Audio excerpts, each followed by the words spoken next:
Ito yung rookie na mapapaiyak ni Coach Mitch nung laban sa OKC. Nakita nyo ba yung clip na yon? Si Carter Bryant ng Spurs, rookie, pinagalitan at nasigawan sa harap ng crowd dahil sa turnovers. Nung sila Trell Sprewell dati, pinagalitan ng coach niya. Sinakal niya eh. Ibahin mo itong batang to si CB. Tinanggap niya pagkakamali niya. Laro ulit. Akala ng iba tapos na siya. Pero bossing, dun pa lang siya nagsisimula. West Finals yun, OKC kalaban, dikdikan ang laro. Magkakasunod na turnover si Carter, ayon inabot kay Coach Mitch.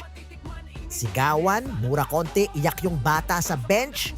Buti andun si Kuya Mo Wemby, pinakalma, pinatahan yung bata. Pero isipin mo, 19 years old lang, nasa finals na agad. Hindi kasi sigawan ni coach kung wala siyang tiwala sa'yo. Ibig sabihin, mataas expectation sa'yo. Pero teka, saan ba galing tong si CB? Eh di sa Arizona, hindi siya bida doon. 37 games nilaro, 5 games lang siya doon naging starter. Pero yung stats niya, solid pang role player. 6.5 points, 4.1 rebounds, 0.9 steals, and 1.0 block per game. Tapos 46% sa field, 37% sa tres, 70% free throws at 3&D na 6'8 wing.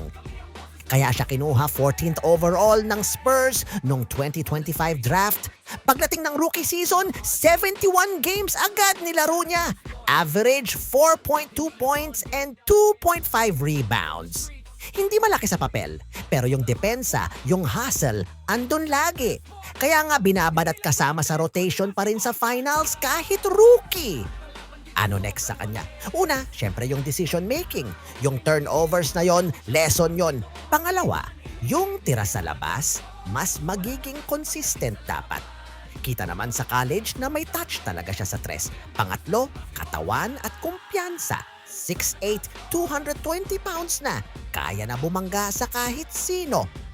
Yung iyak na yon, hindi yun kahinaan. Yun yung moment na ginawa siyang certified Spur.